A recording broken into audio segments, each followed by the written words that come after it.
বেগম বলেছিল সে জীবনে কখনো কোনো দিন কারো সঙ্গে দেখা করেনি।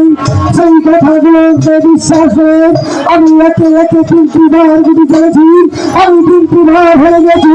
কিন্তু আমার মনে বলছে আমার বেগম মিথ্যা বলেছিল, কিন্তু মিথ্যার জন্য আমি আমার বেগমকে এমন শাস্তি দেব যা গুরুদের কথা ভাই করতে পারি। আমার কথা বলবেন না, ওই কথা শোনাও তো পাপ। আমি পূর্বেই তো বলেছিলাম আশা কি করে খেলতে হয় তা যে আমার জানা নেই।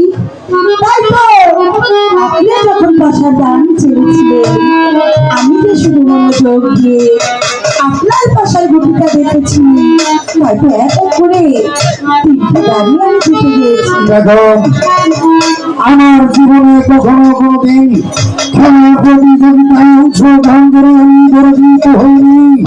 আমি শুধু তোমার মশার হাতে ধরে দরবারে ফিরেছি। আমি তুমি হয়েছে আমার বেগম। আমি তোমার সঙ্গে পাশা খেলায় কেমন করে হেরে গেলাম আমার মনে বলছে তোমার কি চক্রান্ত রয়েছে।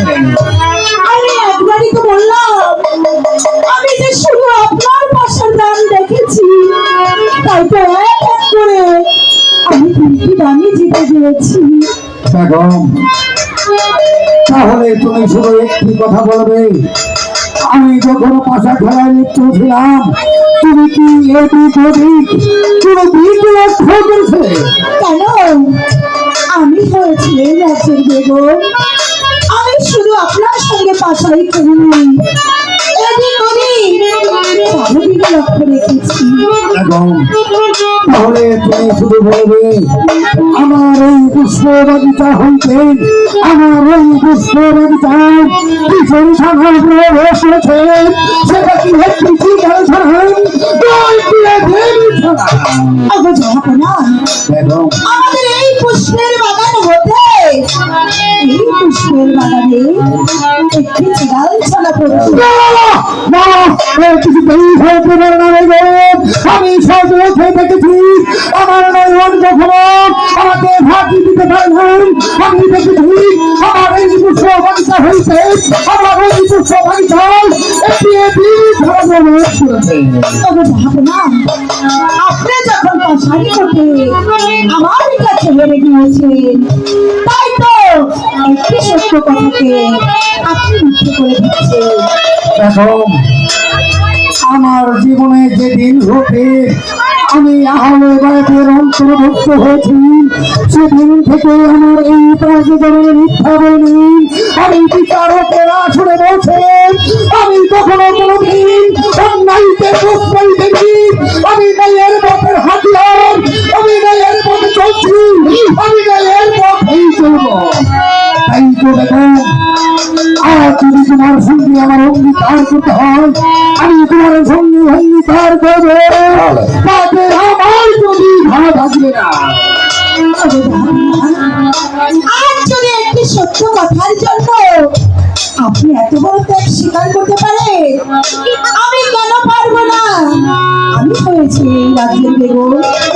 যদি আপনি কোনো অঙ্গীকার করতে চান এখানে আমিও যে আপনার সঙ্গে একই মত। হ্যাঁ বেগম, তাহলে তুমি শুনে নাও, যদি তোমার কথা হয়ে যায় সত্য আমার কথা হয়ে যায় মিথ্যে, আমি এই বাদশাহী থেকে ছেড়ে দিয়ে আমি শুধুমাত্র একটি পোশাকে পরিধান করে আমি হাসতে হাসতে চলে যাব আমার এই শৈলী শহরে। বলো বেগম, যদি আমার কথা সত্য হয়ে যায় তাহলে তুমি কোন শাস্তি ভোগ করবে? বেগম, যদি আপনার কথা সত্য হয় আর আমার কথা মিথ্যে হয়, একখানা তাকে পরিদারি করে আর একখানা তাকে বুকে জড়িয়ে হাসতে হাসতে 12 বৎসরের জন্য আমি যে চলে যাব সেই সুকাবের মনে। ঠিক আছে বেগম, তাহলে যে কথাগুলো আমরা দুজন মুখের ভাষায় বলেছি আজ এই মুহূর্তে আমি আমার অঙ্গীকার নামায় লিখে লিখে প্রমাণ করে দিব সেই নিছনের বাচ্চা ঘরে থেকে তার সে অন্যায়কে প্রশ্রয় দিতে পারে না। সেই নিছনের বাচ্চা গায়ের মধ্যে